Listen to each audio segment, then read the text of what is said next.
orang-orang yang beragama ikut larut di dalamnya. Sebab kezaliman itu akan terjadi karena ada kerjasama orang yang berbuat zalim dan kita yang dizalimi diam.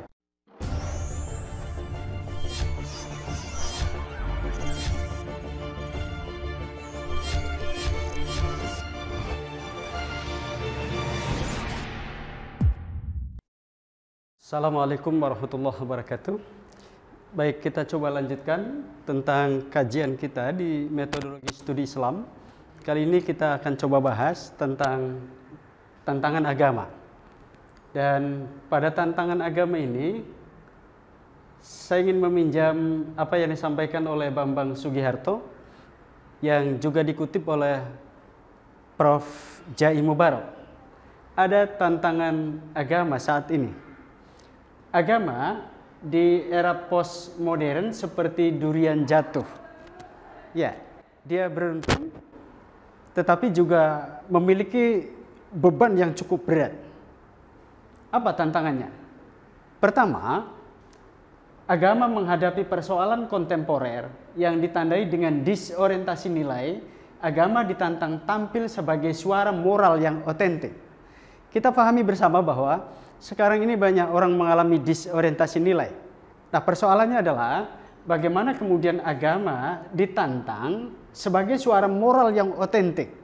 Agama menjadi sumber rujukan, sumber nilai ya bagi beberapa orang yang mengalami disorientasi nilai tadi itu. Tantangan yang kedua, agama harus menghadapi pluralisme. Lalu kemudian memanagenya, mengolahnya dalam kerangka teologi baru dan mewujudkan dalam aksi kerjasama plural. Ini tidak bisa terhindarkan. Kita sedang menghadapi pluralisme, yang pluralisme ini adalah sebuah keniscayaan. Perbedaan itu sesuatu hal yang tidak bisa dihindari. Dan dalam konteks agama, bagaimana kita mencoba untuk memanagenya dalam kerangka teologi baru dan mewujudkan dalam aksi-aksi kerjasama plural. Di tengah perbedaan itu, kita bisa hidup berdampingan, kita hidup bersama untuk kemudian mencari sisi-sisi yang sama dari setiap agama itu. Bahwa kemudian ada perbedaan, iya. Tapi kemudian kita akan mengatakan ikhtilaful imam rahmatul ummah. Yang ketiga, agama tampil sebagai pelopor perlawanan terhadap segala bentuk penindasan dan ketidakadilan.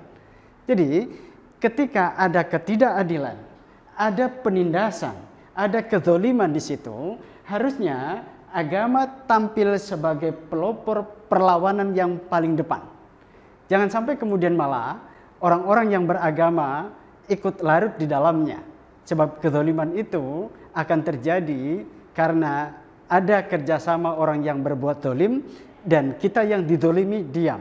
Di situ kemudian bagaimana agama tampil sebagai pelopor perlawanan terhadap segala bentuk penindasan dan ketidakadilan. Jangan larut. Oke, kita lanjut ya. Kemudian kita akan coba juga lanjutkan dengan manusia dan agama. Apa korelasinya agama dan manusia? Atau apa korelasinya manusia dengan agama? Pertama, manusia mengalami sesuatu yang di luar jangkauan akalnya. Seringkali ada sesuatu hal yang tidak terjangkau oleh logika kita, oleh rasio kita. Ada sebuah kekuatan adikodrati yang di luar kemampuan kita. Sehingga kemudian kita datang ke agama, kita mencoba menanyakan ke agama tentang kekuatan-kekuatan yang kadang di luar nalar kita itu. Yang kedua, manusia tidak bisa mencukupi kehidupannya sendiri. Ada ketergantungan yang sangat hebat. Di samping kepada sesama manusia, apalagi kepada sesuatu yang dianggap, tadi itu bahasa saya adikodrati, yang kekuatannya sangat luar biasa. Ketika kita menghadapi kehidupan yang terkadang kita tidak bisa memecahkannya. Yang ketiga, manusia terkadang ingat dan lupa. Kata insan itu kan bisa bermakna lupa, bisa bermakna dia tidak ingat, sehingga kemudian manusia diingatkan untuk kembali kepada Allah itu melalui agama. Sehingga kalau kita meminjam istilah yang ada di Quran surat Ar-Rum ayat yang ke-30, agama itu merupakan sebuah fitrah. Ya, fa'aqim wajhaka lid-dini hanifa, fitratallahi allati la tabdila li khalqillah. Fitrah itu dalam konteks agama, dalam perspektif agama Islam, bukan sesuatu hal yang kosong, bukan cek kosong, bukan kertas putih yang tanpa tulisan sama sekali. Tetapi fitrah di dalam agama Islam, meminjam bahasa yang disampaikan oleh Profesor Nurcholish Madjid, adalah kecenderungan kepada agama yang hanif. Dan potensi itu sudah kita bawa semenjak zaman alam arwah. Ketika ruh-ruh itu diciptakan oleh Tuhan dan dikumpulkan oleh Tuhan. Lalu kemudian ditanya oleh Tuhan, alastu bi rabbikum? Apa jawab kita? Qalu bala syahidna. Bukankah aku ini Tuhanmu, kata Tuhan. Lalu kemudian kita menjawab serempak kompak di hadapan Tuhan itu. Qalu bala syahidna. Betul ya Allah, Engkau adalah Tuhan kami dan kami menyaksikannya. Ini adalah persaksian rububiyah pertama kali di hadapan Tuhan. Bahwa kemudian ada mereka yang semakin kuat keimanannya kepada Allah pada agama yang hanif tadi, lalu kemudian ada juga yang tidak kecenderungannya kepada agama yang hanif, itu sangat bergantung kepada lingkungan yang terdekatnya. Dan lingkungan yang terdekatnya adalah ibu bapaknya. Sehingga kata Nabi, kullu mauludin yuladu alal fitrah fa abawahu yuhawidanihi au yunassiranihi au yumajjisanihi. Akankah kita menjadi Yahudi, Nasrani atau Majusi, itu sangat bergantung kepada lingkungan terdekat kita. Dan lingkungan terdekat kita adalah ibu bapak kita. Sehingga Islam sejatinya lebih cenderung kepada teori konvergensi. Cuma bedanya di dalam Islam, tadi saya katakan, pada perspektif agama Islam, manusia tidak kosong sama sekali. Dia masih dan punya atau memiliki fitrah.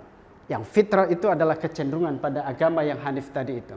Ini saya kira korelasi antara agama dengan manusia. Lalu kemudian coba kita lihat ruang lingkup ajaran Islam. Ini yang kemudian disebut dengan 3 dimensi itu ya dalam agama. Ada akidah, ada syariah, dan ada akhlak. Ketiga-tiganya ini sangat berkelindan, artinya tidak bisa kita mengatakan beriman kepada Allah, lalu kemudian kita tidak mau melaksanakan perintah-perintah yang disampaikan oleh Allah, oleh Tuhan dalam bentuk syariat ini. Lalu kemudian untuk menyempurnakannya adalah dengan ihsan ini. Jadi ihsan itu adalah bentuk penyempurnaan dari akidah dan syariah yang kita lakukan. Sehingga kita tidak bisa secara parsial untuk mengatakan kita beriman kepada Allah, tapi kemudian tidak beribadah. Kita beribadah misalnya ikut berpuasa, toleran karena temannya beragama Islam tapi tidak berakidah, itu nggak bisa, tetap tertolak. Sehingga udkhulu fis-silmi kafah. Masuklah Anda semua ke dalam Islam dengan secara keseluruhan, kafah, berakidah, bersyariah dan berakhlak.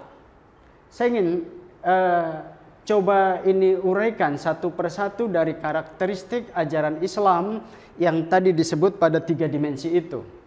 Ya, kita ingin melihat karakteristik ajaran Islam itu ada di bidang agama, ada bidang ibadah, kemudian akidah, ilmu dan kebudayaan, kemudian juga pendidikan, sosial, ekonomi, kesehatan, politik dan pekerjaan.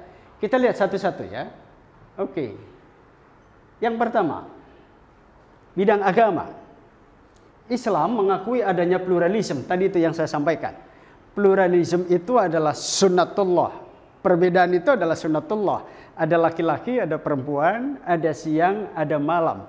Itu saya kira pluralisme. Perbedaan itu pasti tidak bisa terhindarkan di kita.